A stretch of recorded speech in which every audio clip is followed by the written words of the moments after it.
perang ini terjadi, kemungkinan besar Israel akan menggunakan hulu ledak nuklir. Kalau perang itu benar-benar terjadi, siapa yang akan menang, siapa yang kalah, kalah jadi abu, menang jadi arang. Turki ngerti sekali. Israel itu kalau bergerak itu mematikan. Ada kekhawatiran ya. Selama ini Turki masih anggota NATO. Turki punya standar persenjataan yang tinggi, sama dengan negara-negara NATO yang lain.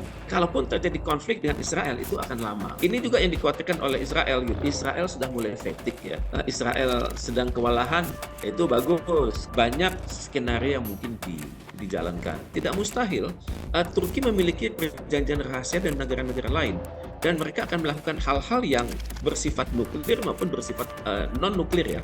Karena itu perjanjian-perjanjian rahasia. Ini kecemburuan Turki ini. Turki ini cemburu pada Cina. Turki ini di bawah Erdogan ini sedang hebat-hebatnya ya. Kalau tidak hati-hati, itu suatu perang dunia ketiga itu bisa muncul. Ini serba tidak pasti, mengambil hikmah juga kan dari statementnya Pak Prabowo kan di Shangri-La Dialogue kan. Mungkin itu yang dimaksud oleh Pak Erdogan.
GFP kekuatan perang Turki dan itu kan jauh dari di atas Israel. Turki ranking 8 dari 145 negara, sedangkan Israel peringkat 17. Nah ini apakah ranking GBF Turki di atas Israel ini relevan Pak? Kalau kita lihat hubungannya dengan keberanian Turki mengancam Israel ini Pak Reza?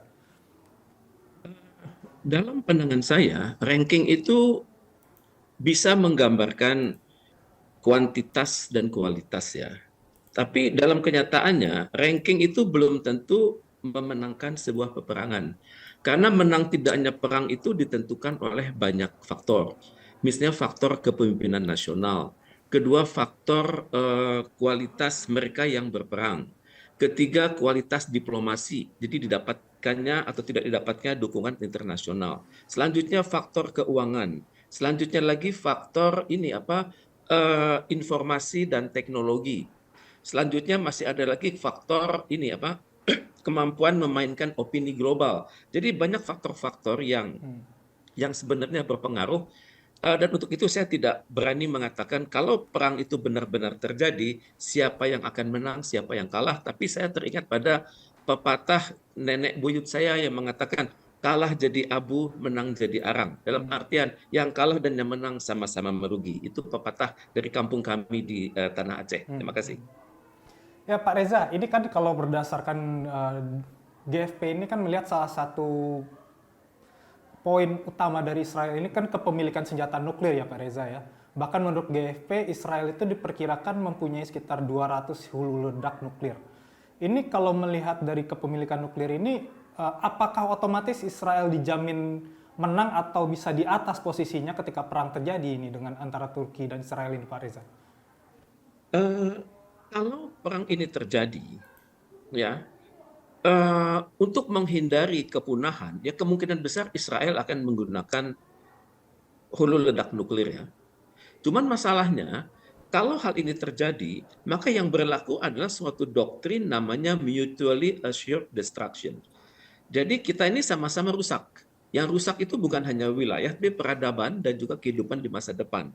Saya nggak yakin negara-negara di dunia ini sanggup meledakkan nuklir atas lawan. Karena kalau hal ini terjadi, tidak mustahil Turki memiliki perjanjian rahasia dan negara-negara lain.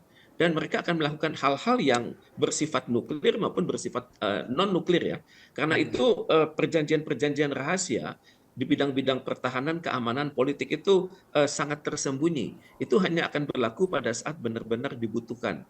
Jadi ini juga yang dikhawatirkan oleh Israel gitu, di mana Israel itu belum apa-apa sudah mendesak NATO untuk mengeluarkan Turki dari organisasi Pakta Atlantik Utara ini.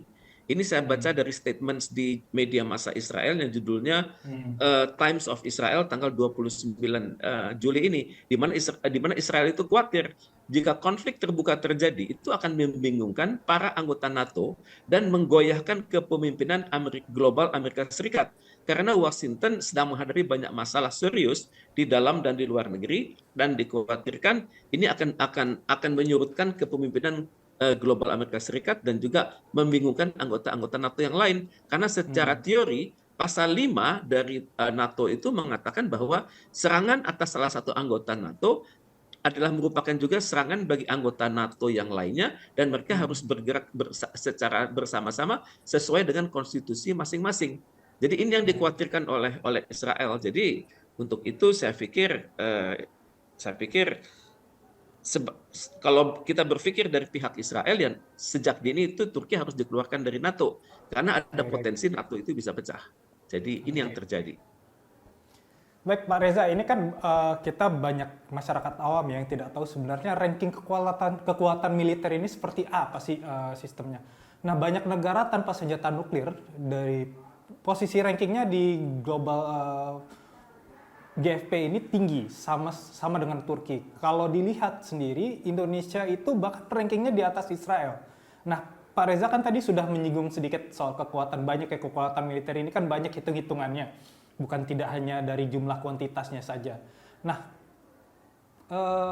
jangankan senjata nuklir, alutsista Indonesia saja itu banyak, kita tahu bahwa banyak alutsista kita banyak yang perlu dimodernisasi, banyak perlu diganti, banyak yang perlu ditambah.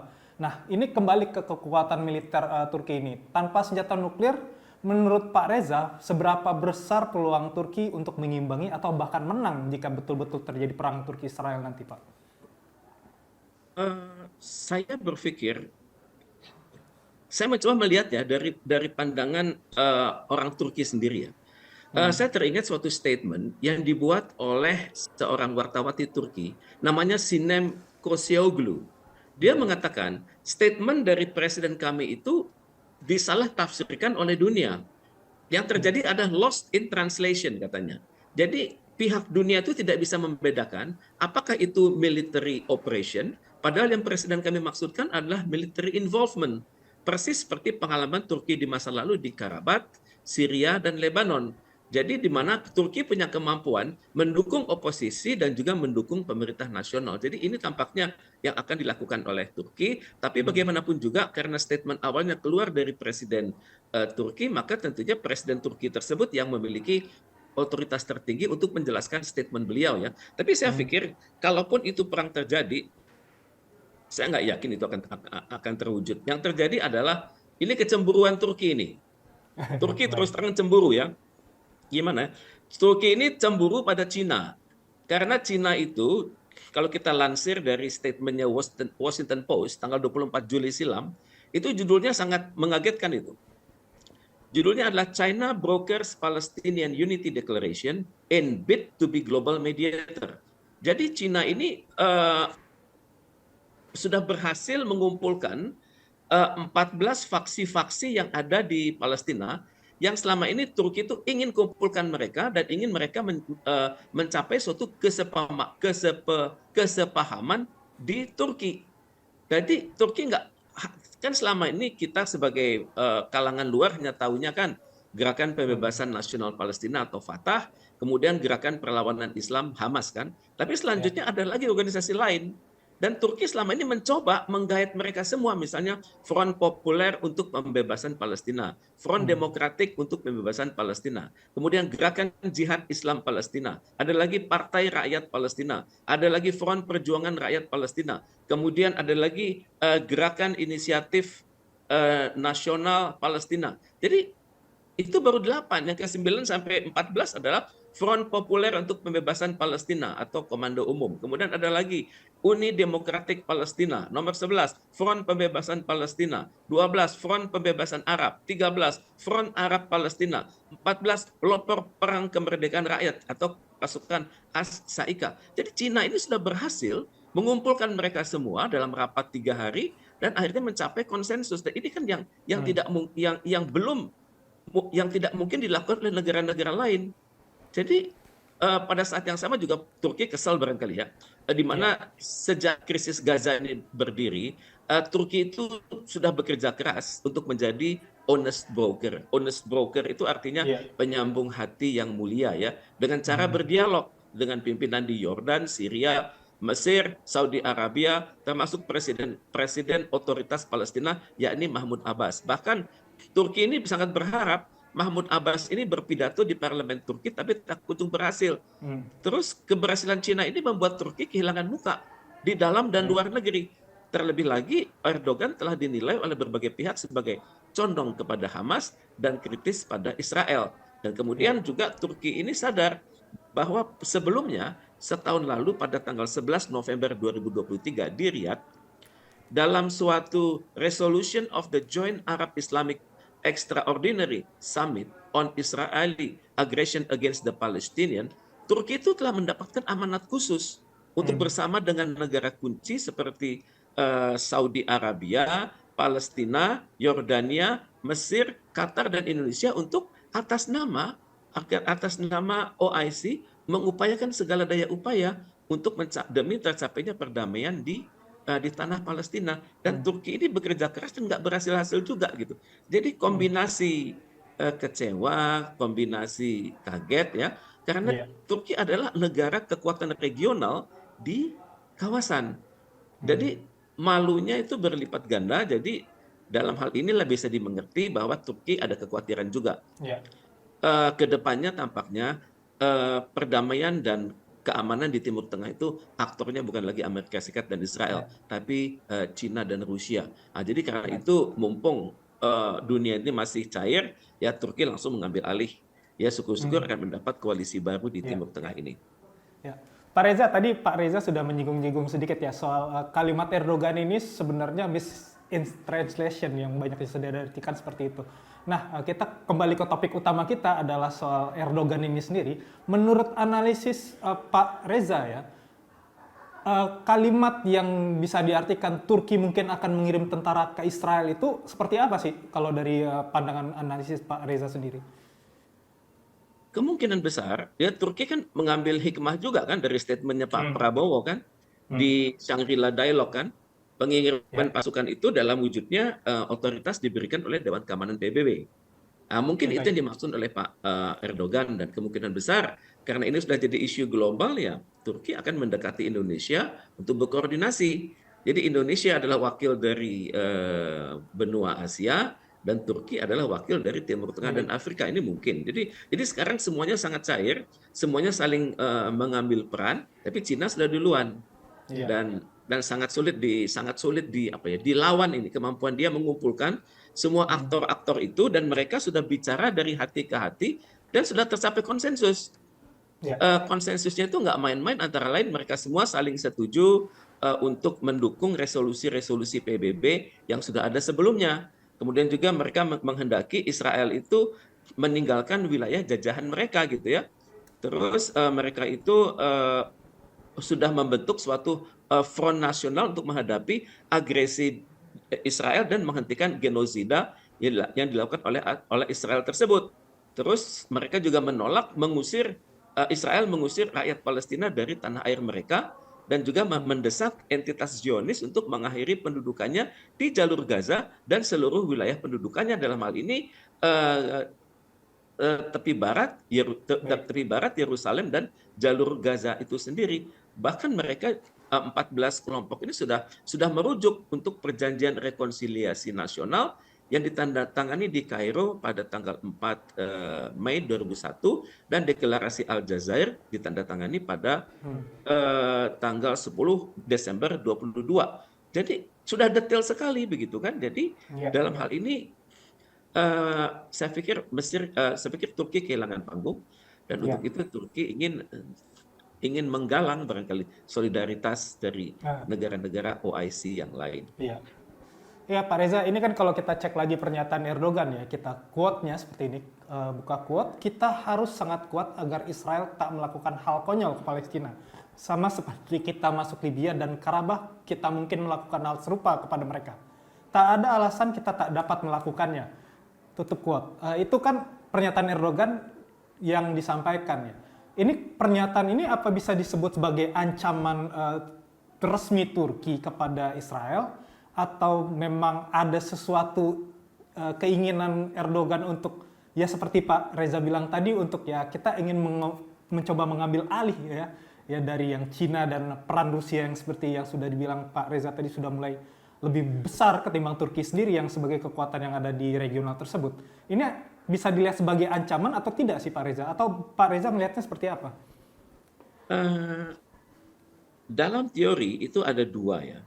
Pertama status quo, kedua revisiones ya, revision. Saya pikir Turki tidak berada pada kemampuan melakukan revision karena dia melihat bahwa keadaan di Timur Tengah ini sangat genting dan Israel itu belum mengeluarkan seluruh potensinya. Potensi nuklir belum dia keluarkan, kemudian targeted bombing atas wilayah-wilayah sekitar Palestina belum dia lakukan. Turki sadar itu. Maka yang dilakukan adalah status quo plus ya. Jadi dia menghargai keadaan sekarang. Dia menghargai misalnya upaya-upaya dari OIC, Organization of Islamic Conference, oleh Liga Arab, upaya PBB lewat Dewan Keamanan dan Majelis Umum. Dia hargai, tapi bagaimanapun dia tuh ingin berada di depan. Jadi status quo itu harus bergerak ke arah positif karena dia melihat banyak potensi. Potensi pertama adalah Amerika Serikat melemah. Amerika Serikat menghadapi pilpres dalam waktu dekat. Kemudian Amerika Serikat sudah kelabakan menghadapi Rusia di Ukraina. Kemudian Amerika Serikat bukan lagi penentu penyelesaian konflik Arab Israel karena sekarang karena ternyata Cina juga sudah berhasil mendamaikan lewat berbagai rencana pembangunan infrastruktur mendamaikan Iran dan Arab Saudi. Kemudian sekarang kan perang sudah berlarut-larut dari bulan tanggal 7 kan. Kelihatannya Israel sudah mulai fatigue ya. Fatigue itu lelah. Kemudian dia juga melihat bahwa Palestina juga lelah. Yang tinggal adalah giroh kan. Tapi giroh ini ternyata perlu dukungan emosional. Dan untuk itu Turki yang sekarang bisa diharapkan. Karena selama ini kan kalau dukungan senjata oke lah datang dari Iran. Oke. Tapi kalau dukungan fisik itu mungkin dari Turki. Ini yang mungkin Turki pikirkan secara geografis kan. Jadi pada saat yang sama tentunya ini juga statement ini dikemukakan untuk membangkitkan semangat dalam negeri. Karena bagaimanapun Erdogan walaupun dia sudah kuat tapi dia bertahan kan. Jangan sampai terjadi operasi kontra intelijen dari luar yang menggoyang kepemimpinan dia. Nah, untuk itu dia tentunya harus menghidupkan tungku ini, ide-ide progresif untuk perdamaian itu harus datang dari Turki. Dan saya nggak yakin dia siap untuk berperang secara fisik dan Israel. Dan juga Israel juga tidak siap untuk berperang secara fisik saat ini. Sudah terkuras dia. Apalagi Israel sudah kredibilitas globalnya sudah sangat turun kan bersama Amerika Serikat. Kalau kita lihat headline dari majalah Times bulan April tahun ini kan, ini kalau berlanjut ya persis lah kalah jadi abu menang jadi arang. Iya.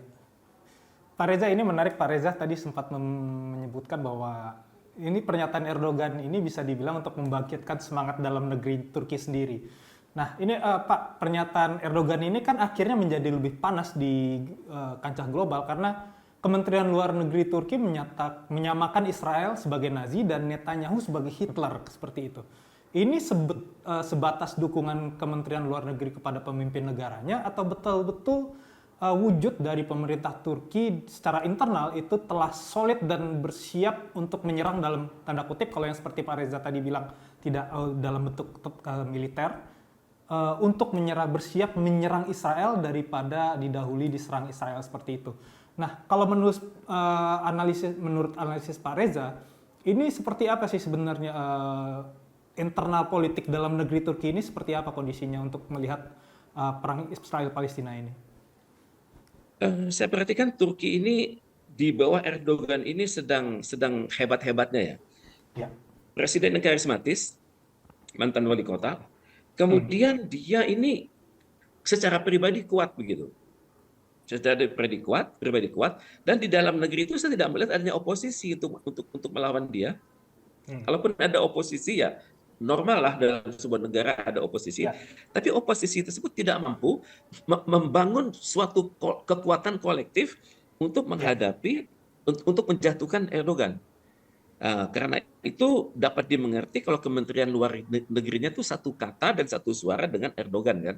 Keluar Ya. kata Nazi, keluar dari Hmm. Hitler kan. Ya tentunya Ya. ini untuk ini kan levelnya masih perang urat saraf kan. Jadi Ya. kalau selama ini Israel selalu menuduh dia adalah korban Nazi dan dia adalah korban Ya. Hitler, maka sekarang ya dibuktikan di lapangan bahwa ternyata Anda lebih Nazi dan lebih Hitler dari pihak yang Anda katakan selama ini. Jadi Ya. intinya adalah kalau Israel ada berperan sebagai Nazi dan Hitler, maka Holocaust yang sekarang itu sedang dihadapi oleh masyarakat Palestina. Dan Hmm. tentunya Erdogan juga kan sangat-sangat mendidih kan kalau melihat betapa banyak cerita-cerita negatif Hmm. yang dihadapi oleh masyarakat Palestina di penjara kan. Hmm. Misalnya pembunuhan sistematis, Ya. adanya perkosaan, kemudian ada yang disuntikan dengan cairan-cairan yang berbahaya, kemudian ada wanita yang dimandulkan, kemudian ada pria yang sengaja dibikin cacat begitu ya. Hal ini kan yang membuat darah Erdogan itu mendidih. Dan saya Ya. pikir eh, ini memang tahapan baru ya sekarang ya. Hmm. Dunia tidak pernah berpikir akan adanya suatu serangan darat ya. Tapi Ya. hal ini paling tidak mengaget, mengingatkan dunia begitu. Kalau tidak Ya. hati-hati, itu suatu perang dunia ketiga itu bisa muncul dan Ya. apinya sudah ada sekarang. Dan pada saat yang sama dunia juga melihat bahwa ada ide-ide yang konstruktif datang dari Indonesia kan, di mana Pak Prabowo siap mengirimkan pasukan perdamaian internasional, peacekeeping operation kan. Di dunia Hmm. melihat sekarang ada dua versi. Ini Hmm. penyelesaian. Pertama adalah versi Pak Prabowo, perlunya mandat PBB yang jelas ya. Hmm. Kemudian adalah versi dari Turki, dan dunia akan Ya. melihat bahwa ternyata versi Indonesia, visi Indonesia adalah lebih moderat dan tapi menuntut juga tanggung jawab dari semua pihak. Ya cuman kita ke depannya harus juga menghargai Turki dong yang berani begini Ya. kan. Dan untuk Hmm. itu saya perhatikan ke depannya mungkin akan ada koalisi dalam pasukan perdamaian internasional, Hmm. Indonesia Hmm. mewakili Asia dan Turki mewakili Timur Tengah dan Afrika. Ya. Pak Reza, ini kan seperti yang Pak Reza bilang tadi, ini seperti ada perang urat saraf di antara Turki dan Israel ini. Cuma kemudian kan reaksi Israel sendiri setelah Erdogan dan Kementerian Luar Negeri Turki mengeluarkan pernyataan tersebut tak bisa dibilang tak kalah kerasnya gitu loh. Menteri Luar Negeri Israel Katz itu mengancam Erdogan akan bernasib sama seperti Saddam Hussein karena mengancam Israel. Dia bilang Erdogan ini akan bernasib tragis. Dari kacamata diplomatik, ini sekadar cywar atau sudah ada tanda-tanda menuju arah-arah konflik secara fisik, Pak Reza, nih, kalau melihatnya? Kalau saya sebagai analis, hanya bisa melihat dari konten analisis ya. Pertama, Ya. reaksi Israel itu sangat keras, itu wajar. Karena pemerintahan Israel sedang goyang sekarang. Karena Hmm. Presiden Netanyahu itu sedang menghadapi oposisi yang besar ini. Pertama dari partai sendiri, kemudian dari Hmm. berbagai asosiasi-asosiasi. Para veteran juga sudah mulai ribut, kemudian para orang tua dari para serdadu juga sudah mulai ribut. Kemudian juga Netanyahu sudah mulai berpikir, apakah Amerika Serikat akan tetap seia dan sekata dengan saya? Ini adalah momentum juga harus dijaga oleh Israel gitu. Itu yang pertama. Kedua juga ekonomi Israel lagi turun. misalnya pariwisata dia turun sampai 60%. Ya. Ini dahsyat ini. Kemudian yang ketiga adalah kalau Erdogan itu akan senasib dengan Saddam Hussein, tentunya kita harus melihat suatu cerita kan, suatu Ya. episode dalam sejarah di mana Saddam Hussein itu adalah seseorang yang kalau kita menggunakan standar Amerika Serikat itu adalah orang yang sangat biadab kan, Ya. sangat biadab, sangat tidak demokratis dan menghakimi rakyatnya sendiri kan. Tapi Ya. kalau kita melihat Saddam Hussein dari kalangan Irak, dia adalah seorang yang sangat demokratis, seorang yang sangat Ya. kebapaan, dan sangat menjunjung tinggi etika, moral, dan hukum kan. Dan kenyataannya Ya. sekarang kan ternyata sepeninggal Amerika Serikat dan juga Ya. sepeninggal Saddam Hussein, Irak makin kacau kan. Ya. Nah, jadi kita bisa melihat dari statement ini bahwa kalau Erdogan akan senasib dengan Saddam Hussein, ini kan berarti Israel berusaha menghidupkan kelompok-kelompok yang anti Erdogan. Ya. Sehingga dengan demikian akan terjadi Arab Spring model baru di Turki, itu satu. Kemudian Saddam Hussein itu kan dijatuhkan karena opini dunia kan. Pertama sekali Amerika Serikat dan Inggris yang datanya itu salah itu. Baru kemudian Ya. mereka minta maaf tapi kerusakan sudah terjadi kan. Nah, Ya. jadi ini hendaknya mengingatkan pada Erdogan bahwa dia harus hati-hati dengan media massa internasional. Karena media massa internasional itu bisa mengubah seseorang menjadi musuh dunia dan seseorang menjadi kawan dunia. Dan Ya. semoga Erdogan juga sadar bahwa akan ada operasi intelijen, operasi senyap dari Israel untuk menggoyang kepemimpinan dia. Dan saya yakin saat ini Erdogan sedang melakukan berbagai restrukturisasi di lembaga intelijen dia. Dia akan melakukan pergeseran orang-orang di sektor kepolisian, pertahanan, dan keamanan. Dan dia sangat butuh sekarang orang yang berkualitas tapi syukur-syukur loyal pada Erdogan secara pribadi. Ya. Jadi levelnya saat ini masih pada perang urat syaraf, tapi Ya. masing-masing pihak tampaknya sedang mengasah pedang masing-masing, tapi entah Ya. kapan. Apakah pedang ini digunakan hanya untuk show of force, untuk uji nyali, atau untuk akan dipakai kita nggak tahu. Karena suatu serangan darat itu luar biasa, Pak.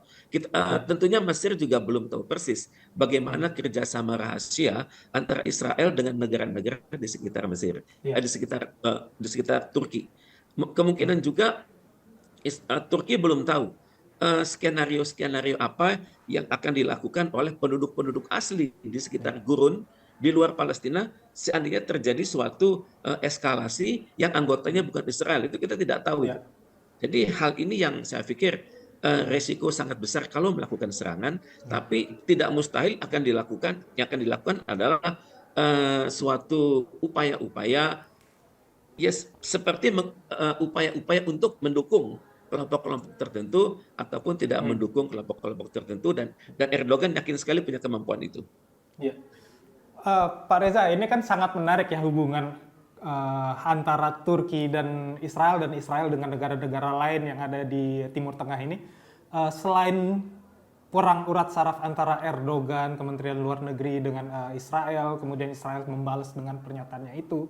Selain itu kan Israel bahkan mengeluarkan tuduhan yang tidak main-main yang menyatakan bahwa Turki mempersenjatai Hamas, musuh besar Israel yang sedang mereka perangi saat ini.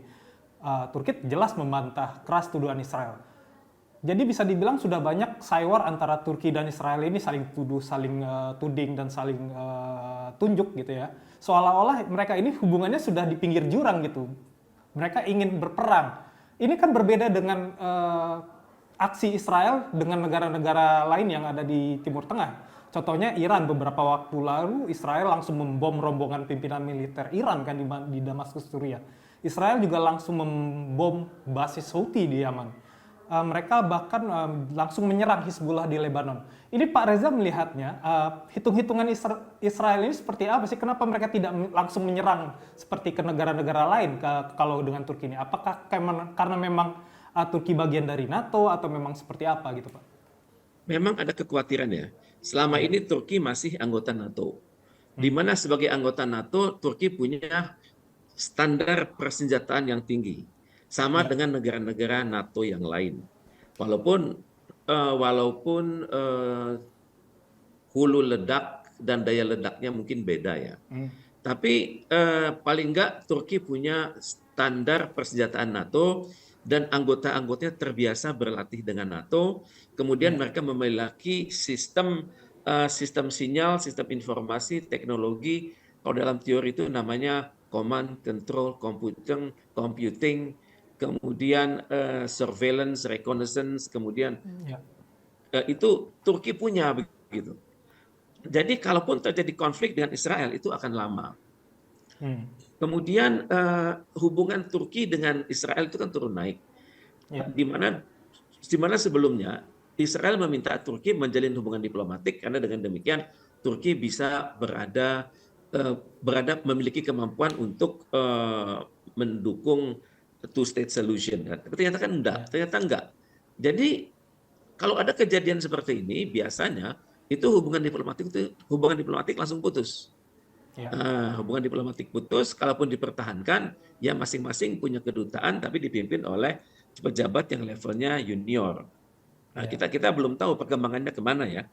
Tapi kemungkinan juga sikap keras dari Turki ini bermanfaat untuk mengetahui kekuatan-kekuatan mana di Timur Tengah yang punya nyali. Ya, Hmm. tentunya Turki sudah tahu persis. Iran punya nyali, punya tentara, punya teknologi, dan siap. Hmm. Nah, kemudian Turki kan belum yakin dengan Mesir. Turki Ya. juga belum yakin dengan Yordan. Turki Hmm. belum juga yakin dengan Suriah. Tapi paling Ya. tidak, statement Turki yang keras ini bisa menjadikan negara-negara tersebut melakukan negosiasi rahasia dengan Turki. Ya. Bahwa kalau ada titik tertentu di mana Turki merasa dirinya terancam, bahwa mereka negara-negara tertentu tadi akan Hmm. bergerak sesuai dengan prosedur yang disepakati bersama, begitu kan? Sekarang kita lihat kan Houthi sudah bergerak kan, kemudian juga Arab Saudi juga diam pada saat Israel melakukan Hmm. serangan ke Iran kan. Jadi Iya. hal ini yang Turki membutuhkan blueprint begitu. Iya. Anda itu semuanya ada di mana begitu. Jangan Hmm. semuanya hanya ngomong tapi di atas kertas Anda nggak dukung saya. Iya. Jadi saya melihat mungkin Turki akan secara pelan-pelan bernegosiasi dengan Mesir agar Iya. mereka bisa berada di sisi terluar dari perbatasan Mesir dengan Hmm. Palestina tersebut. Sehingga kalau sekarang pasukan Mesir selalu merasa terhalang untuk membuka Hmm. pagar atau membuka wilayahnya untuk pengungsi Palestina, maka tidak mustahil dengan adanya Turki sekarang, maka tekanan Mesir kepada Israel akan semakin kuat. Ini kan Iya. sesuatu hal eh, yang yang tidak mereka bukakan kepada publik ya. Iya. Tapi setidaknya kalau Erdogan seorang pimpinan tertinggi kalau sudah bicara dengan kata kunci yang sangat tegas, ya kemungkinan besar akan membuat negara-negara di Timur Tengah itu satu kubu deh. Dan tentunya bagi Iya. Israel ini masih nunggu-nunggu kapan Trump segera dilantik gitu. Iya. Karena Trump itu komitmennya jelas. Hmm. Tidak seperti Biden yang agak abu-abu begitu. Iya. Nah, jadi ya memang ada kesan Israel ini sedang memperpanjang perang dengan Hmm. harapan nanti Nakbah itu benar-benar dia lakukan pada hari di mana Trump menyampaikan pidatonya kan. Iya. Nakbah itu kan suatu kegiatan yang sangat memalukan lawan di mana tidak ada lagi tanda-tanda yang non-Jewish di situ kan. Iya. Nah, jadi ya ini serba tidak pasti, tapi dalam serba tidak pasti tersebut eh, banyak skenario yang mungkin dijalankan. Dan Turki Hmm. melihat kalau selama ini Amerika Serikat menjadi datuk di Timur Tengah, ya ke depan datuknya adalah Cina dan Rusia. Iya. Dan kalau dia lihat lagi Israel sedang kewalahan, itu bagus karena dia sudah tahu Hmm. siapa yang dia bisa persenjatai dari 14 kelompok yang sedang diorganisir oleh Cina kan. Iya. Dan kita juga tidak tahu bagaimana Turki sedang mendekati Cina saat ini. Karena Hmm. tentunya Cina tidak berani dong terlibat secara langsung di situ. Cina hanya bisa bergerak secara politik kan, membuka Iya. jaringan infrastruktur, menggalang bantuan lewat mungkin ada Belt and Road Initiative Hmm. versi Timur Tengah, tapi Cina kalau untuk mendaratkan pasukan di situ dia nggak berani. Iya. Mungkin dia uh, bekerja sama dengan Indonesia untuk Iya. pasukan perdamaian lewat otoritas PBB tersebut. Iya.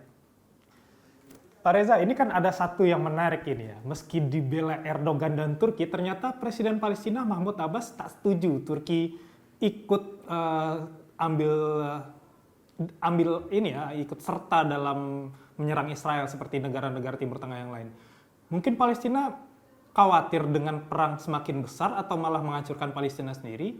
Atau Pak Reza melihat penolakan Presiden Palestina ini seperti apa, Pak? Apakah memang Turki akan tetap masuk Israel meski Palestina melarang, atau mungkin Turki justru merasa terancam dengan Israel, atau bagaimana ini, Pak, kalau melihatnya? Masyarakat Palestina kan sudah lelah kan.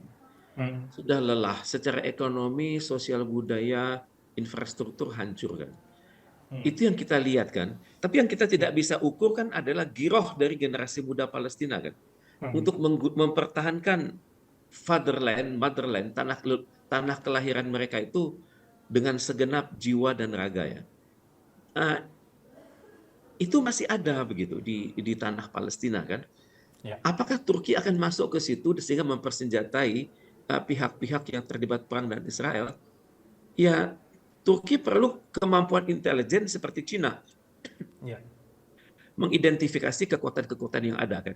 Kalau Cina berhasil mengidentifikasi agar 14 grup itu satu suara menghadapi misalnya rekonsiliasi nasional yang ditandatangani di Kairo tahun 2011.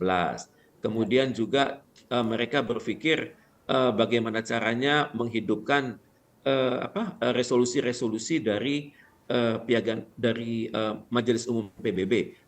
Untuk itu kan tentunya di luar statement yang dibukukan kepada publik, tentunya ada statement-statement yang dirahasiakan yang hanya Cina yang tahu dan aktor-aktor tersebut tahu kan. Dan kembali ke Turki, saya pikir terbuka ruang untuk kerjasama baru nih. Karena Turki bisa mewakili Organization of Islamic Conference, Turki bisa mewakili Liga Arab, Turki bisa mewakili negara-negara kelas menengah dunia. Karena negara-negara kelas menengah dunia seperti Turki, Meksiko, Iran, Korea, Indonesia itu dituntut punya kemampuan diplomatik ya. Dan mungkin Turki berpikir dia akan memimpin koalisi negara-negara kelas menengah tersebut. Dan untuk itu kan kalau dia bisa dapatkan dukungan, ya tentunya dia bisa bicara dengan Cina. Oke, Anda bergerak secara ekonomi, Anda bergerak secara infrastruktur, tapi kalau secara pertahanan keamanan, tolong jangan ganggu kami di Dewan Keamanan PBB. Kami akan melakukan suatu pendekatan sebelum PBB memberikan otoritas kepada negara manapun untuk pasukan perdamaian. Kami akan bersama Mesir membantu masyarakat Palestina secara sosial budaya dan juga secara pangan. Mungkin itu akan dilakukan oleh Turki. Karena Turki ngerti sekali, Israel itu kalau bergerak itu dia bisa menang dengan cepat ya, dengan cepat dan mematikan. Mohon kita ingat bagaimana pengalaman Israel di masa lalu, dikeroyok oleh negara-negara Arab, dia menang. Bahkan sampai sekarang dataran tinggi Golan pun dia kuasai. Kemudian pergerakan Israel dari tahun 48 sampai sekarang, betapa semakin kecilnya wilayah Palestina tersebut. Dan saya perhatikan dalam krisis Israel-Palestina sekarang, Israel belum menurunkan persenjataan yang tergolong state of the art. Kemudian juga pada saat yang sama Amerika Serikat terus secara diam-diam mengirimkan persenjataan kepada Israel. Dan tentunya Turki punya data itu begitu. Belum tentu dia berani mengajak Israel perang. Karena itu dapat dimengerti kalau statementnya seringkali disalahartikan oleh masyarakat dunia kan. Itu kata wartawati Turki. Jadi kemungkinan besar statement pimpinan kami itu janganlah ditafsirkan sebagai suatu operasi militer, tapi barangkali military involvement begitu.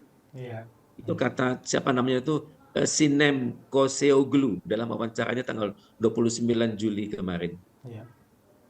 Baik, ini terakhir Pak Reza, kita bicara tentang peran Indonesia di konflik Israel-Palestina ini. pekan lalu kan yang seperti Pak Reza bilang tadi sudah Cina sukses menyatukan Hamas dan Fatah yang terbagi ke 14 faksi yang berseteru di Palestina. Nah, Indonesia kan sejauh ini masih pasif. Yang menarik lagi, meski tak punya hubungan diplomatik dengan Israel, itu Kemenlu menyatakan Indonesia sempat berencana masuk wilayah tersebut untuk membawa misi perdamaian, tapi jelas-jelas ditolak Israel karena kita tidak punya hubungan diplomatik. Nah, kemudian Kemenlu juga menegaskan Indonesia belum mempertimbangkan menjadi penengah perang Israel-Palestina. Nah, kalau begini seperti apa dong Pak Reza ini yang bisa dilakukan pemerintah Indonesia dalam membantu Palestina? Apakah peran Indonesia harus ditingkatkan menjadi seperti Turki atau bagi seperti apa gitu Pak? Ini memerlukan konsultasi yang menyeluruh ini dengan seluruh masyarakat Indonesia dan juga Parlemen Indonesia. Karena kalau sudah menyebut kata Israel itu tidak harum-harum amat di Indonesia kan. Mungkin di wilayah Indonesia bagian timur dia agak harum lah, ada bendera dia sering beredar, kemudian ada apalagi ada tugu-tugu dengan motif-motif Star of David itu ada. Saya pikir kita perlu hati-hati sekali ya. Misalnya kita perhatikan bahwa ada plus minus ya. Coba kita lihat dari aspek perdagangan. Aspek perdagangan karena tidak ada hubungan diplomatik, maka lewat pihak ketiga kan. Ya pihak ketiga ini negara calo kan. Negara calo ini punya keuntungan comparative advantage dan competitive advantage. Itu dia punya itu. Oke, negara calonya adalah sekitar kita. Kemudian kalau kerjasama teknologi, ya, kalau saya bicara dengan Profesor Israel, dia mengatakan Indonesia itu akan untung besar kalau punya hubungan diplomatik dengan Israel. Selain kehilangan negara calo, Anda akan kami bagikan state of the art teknologi kami. Jadi teknologi tinggi dia itu akan lari ke Indonesia itu katanya kan. Tapi pada saat yang sama kita juga harus akui kan, apalah artinya suatu kemenangan diplomatik dengan Israel kalau dalam negerinya nggak siap. Maka untuk itu saya pikir kalaupun kita berencana melakukan hubungan diplomatik sama Israel, itu harus ada buku putihnya dulu dari pihak pemerintah, kemudian dikonsultasikan dengan parlemen dan dimengerti oleh masyarakat umum.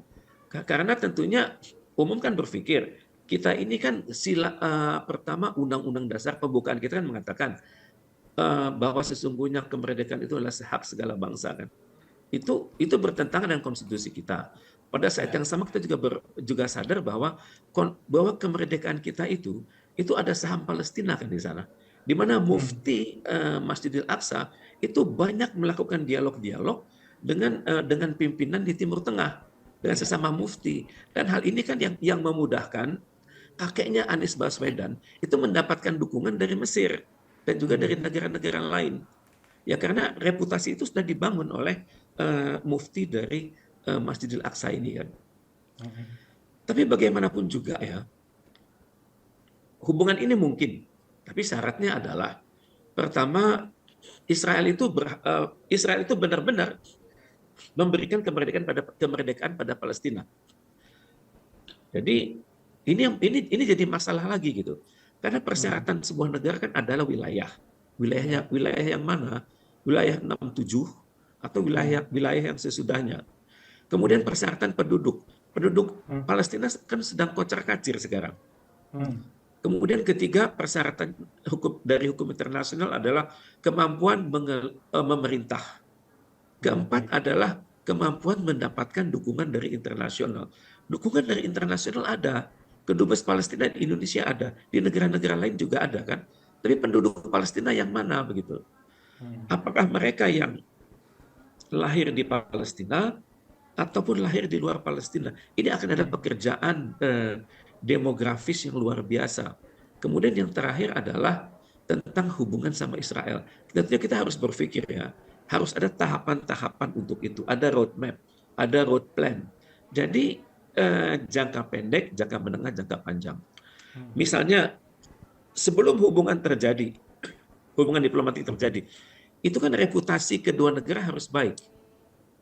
Israel harus membuktikan daya upayanya untuk membersihkan namanya di Indonesia. Jadi harus ada sosialisasi besar-besaran bahwa Palestina akan merdeka, two-state solution wujudnya apa? Nah itu. Kemudian juga harus dibuka kantor dagang. Kantor dagang harus ada. Kantor dagang Israel di Indonesia, kantor dagang kita di Israel ada. Ini bergeraknya setengah diplomatik ini. Di mana nanti setengahnya dulu, setengah dari kantor tersebut isinya adalah diplomat, setengahnya lagi kaum profesional. Dan harus sama. Dia jangan minta yang enggak begitu. Kita juga jangan minta yang enggak, itu aja dulu. Dan kemudian secara bertahap dalam jangka pendek ini masyarakat bisa melihat bahwa sudah terjadi perubahan dalam Israel, di mana dia menjadi negara cinta damai. Kemudian juga Palestina juga sebagai negara yang bersahabat dengan seluruh dunia dan juga tidak memusuhi Israel. Dan secara pelan-pelan, mungkin setelah 5 tahunan, mungkin kita bisa membuka hubungan diplomatik, tapi levelnya bawah dulu dong. Mungkin levelnya itu paling tinggi ya kanseler deh, tengah-tengah ini kanseler. Jangan langsung berpikir ambassador. Nah, karena bagaimanapun, kalau berhubungan dengan Israel, itu tidak ada jaminan bahwa di mana perjanjian awal itu akan terwujud. Istilahnya itu precondition. Precondition. Dalam hubungan dengan Israel, itu yang sudah tobat itu adalah Turki. Di mana seringkali dia mendapat janji yang manis dari Israel, ternyata meleset lagi. Akibatnya hubungan bilateral Turki sama Israel itu hidup mati. Dan sekarang kecenderungannya dari hidup menjadi istilahnya itu ya antara hidup dan mati gitu kan. Bahasa Inggrisnya itu state of moribund gitu. Jadi dalam kondisi seperti ini ya kita juga belajar dong dari praktek-praktek terbaik dari dunia. Jadi kalau membuka hubungan diplomatik dengan Israel, itu rujukannya bukanlah Amerika Serikat, bukanlah Uni Eropa, tapi negara-negara Timur Tengah. Harapan saya kepada para pemimpin nasional, ya janganlah buru-buru, bikinlah studi dulu, sehingga kita bisa tahu indikatornya kapan bisa maju terus dan kapan kita stop dalam berhubungan diplomatik dengan Israel. Ya. Baik, terima kasih banyak Pak Teguh Reza Shah, pakar hubungan internasional Universitas Padjadjaran sudah bergabung dengan kita dan sudah berbicara banyak ya Pak dengan soal tentang seperti apa sih sebenarnya ini Turki ancam Israel ini. Ya, sampai di sini dulu Newsmaker pekan ini, kita akan ketemu lagi di pekan depan di waktu yang sama dengan narasumber menarik lainnya. Sampai ketemu lagi, terima kasih.